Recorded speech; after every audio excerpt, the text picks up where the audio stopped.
Alors c'est la prévision de croissance la plus élevée du consensus, 1,2% de croissance pour la France cette année, en 2026.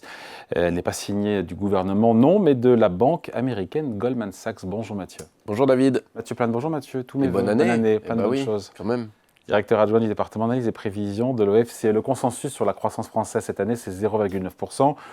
Vous, l'OFCE, vous êtes un peu plus pessimiste, c'est à 0,7%. Et donc Goldman Sachs, moi ça m'a surpris, beaucoup plus optimiste que vous, à 1,2%.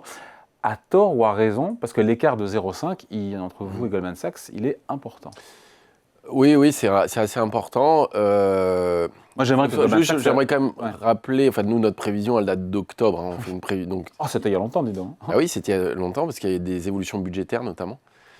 Il faut savoir que 1,2, ça semble un peu élevé aujourd'hui. Bon, il y a quand même beaucoup d'éléments qu'on ne maîtrise pas, hein, bien sûr, comme souvent dans les exercices de prévision, mais j'allais dire c'est d'autant plus vrai pour cette année. On serait hyper content déjà de faire 1,2%. 1,2, ça serait au-dessus de ce qu'on pouvait espérer. Alors c'est vrai que l'année 2025 a été plutôt relativement bonne au regard du contexte international. Meilleure qu'attendu. C'est-à-dire qu'avec une croissance à 0,8, 0,9, c'est un peu plus que ce qu'on aurait pu attendre. Donc il y a une forme de résilience de l'économie française, et ça peut être souligné.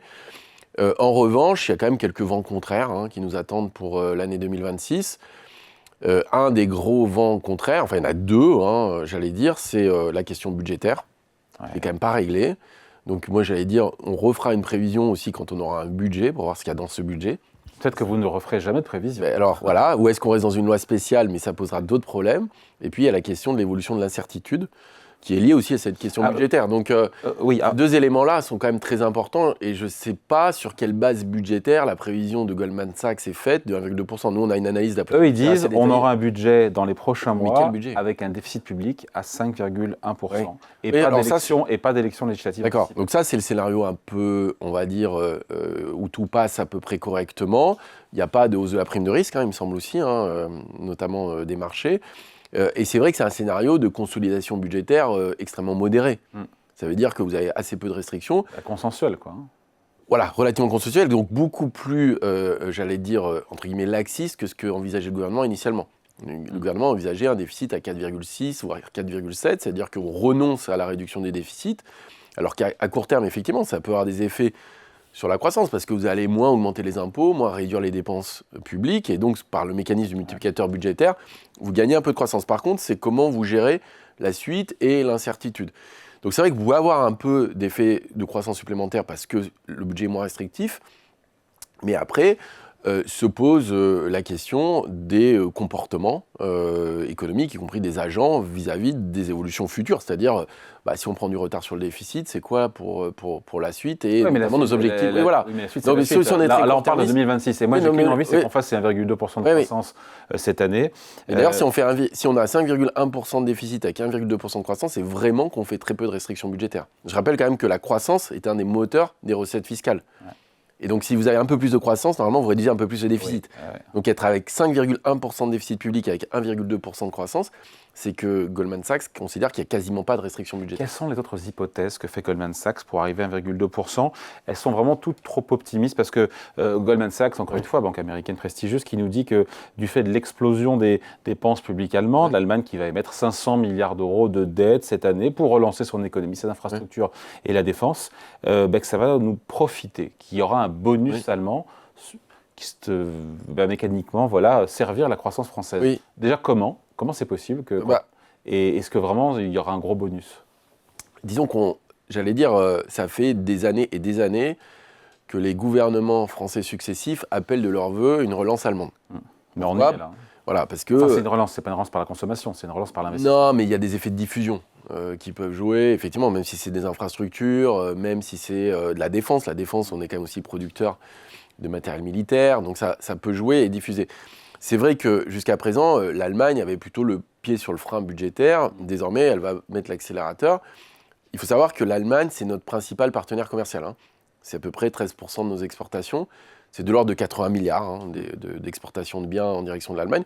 Donc si effectivement l'Allemagne connaît une reprise, alors ça dépend effectivement quel type de reprise et quel type de produits vont être importés en Allemagne, en venant de France, ça va avoir un effet mécanique d'accélérateur pour l'économie française. Mais attention, ça c'est pas une nouvelle une surprise, hein. C'est-à-dire que... Et de combien, s'il faut le chiffrer, Alors, par exemple? honnêtement, vous voyez, vous avez 80 milliards de biens, donc même si 80 milliards de biens que la France exporte. Donc Allemagne. imaginons que vous ayez même un point de PIB de plus qui soit lié à l'impulsion budgétaire allemande, ce qui serait beaucoup, hein.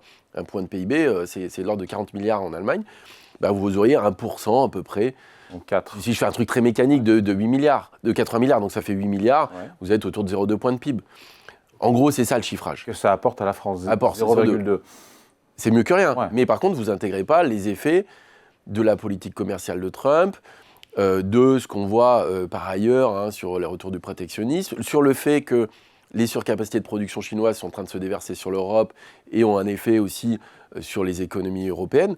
Donc ce qu'on gagne, nous ce qu'on avait montré, hein, c'est qu'en gros ce qu'on gagne d'un côté sur l'Allemagne, on le perd sur d'autres pans du commerce mondial en fait.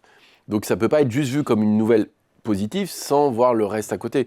Donc c'est vrai que j'allais dire, ça, c'est pas vraiment la surprise du jour, hein, cette histoire de relance allemande. Il faut en tenir compte et c'est important.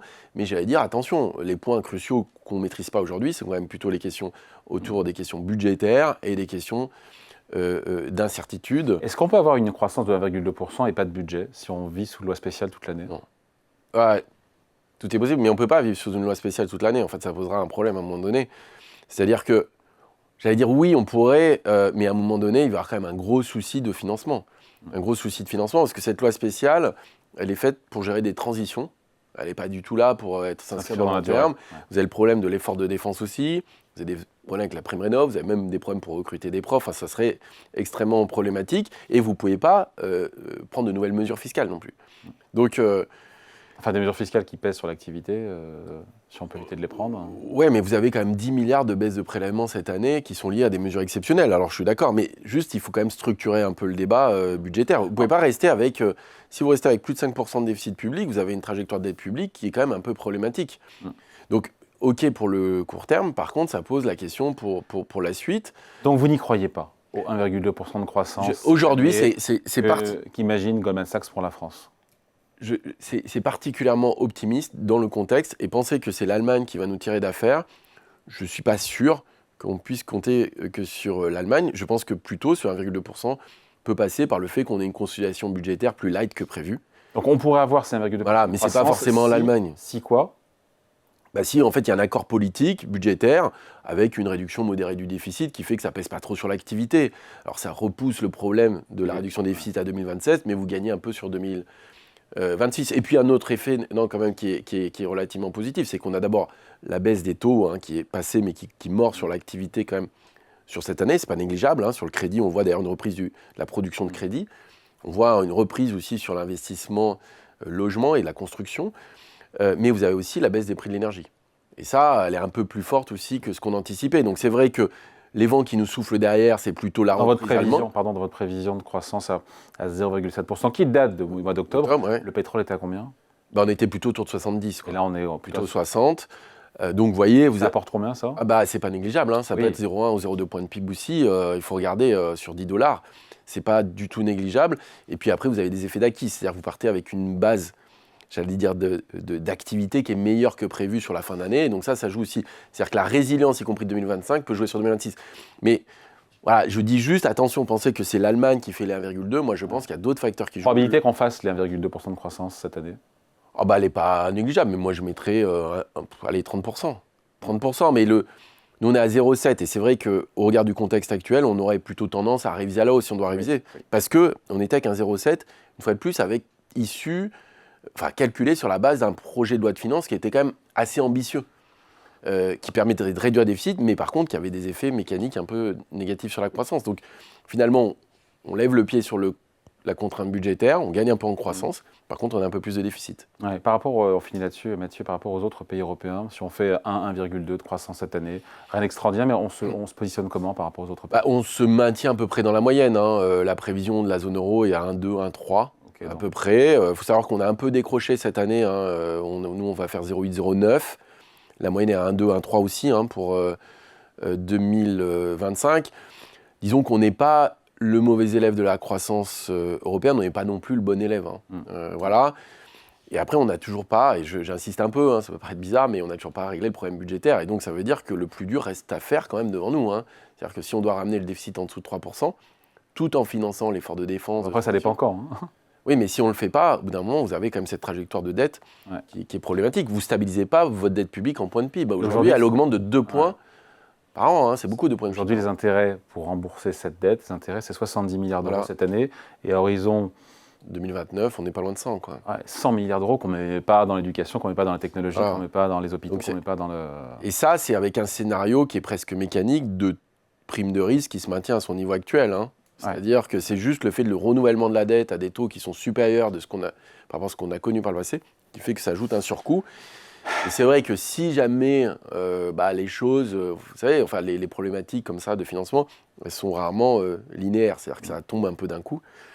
Si jamais il y a un sentiment d'inquiétude, si par exemple on n'arrive pas à avoir de budget, s'il y a une censure sur ce budget, on rentre dans une période un peu complexe, parce que là tout le monde se dit, au fond, la loi spéciale permet la transition jusqu'à fin janvier, et que fin janvier on va avoir un accord budgétaire à minima, mais qui permet de faire le taf. C'est le gouvernement qui s'est fixé cet objectif-là. Mais on voit bien que c'est quand même pas du tout évident, parce que même pour avoir un accord de non-censure, c'est-à-dire qu'il faut négocier avec les LR, avec le PS, pour qu'il y ait l'accord de non-censure. Donc, au fond, est-ce qu'aujourd'hui, même l'objectif de tenir un déficit à 5% reste crédible ou pas? Ce qui paraît assez fou dans le contexte actuel. Et ça nous fera une 4e année où la France a plus de 5% de déficit public, là où la moyenne en zone euro est à 2,5. Plutôt à 3, mais non, mais vous avez raison. On est devenu vraiment le vilain petit canard budgétaire. Et donc, c'est vrai que si on veut revenir à 3% de déficit d'ici 2029, il vaut mieux faire plusieurs étapes pour arriver progressivement à 3% que d'en faire une grosse qui risquerait d'être quand même très très sévère. Bon courage pour le candidat à la présidentielle. Exactement. Le candidat pour faire campagne en 2027. Et c'est quand même un autre point, c'est comment les candidats vont intégrer cette contrainte dans leur programme politique et économique. C'est-à-dire quelle est la réalité des choses. Une haie après l'autre. Ok, voilà. On n'a pas franchi encore cette haie de cette année. Non, pas du tout. Voilà. On est toujours en train de la regarder. Mathieu Plane, directeur adjoint du département analyse et prévision de l'OFCE. Merci Mathieu. Merci David.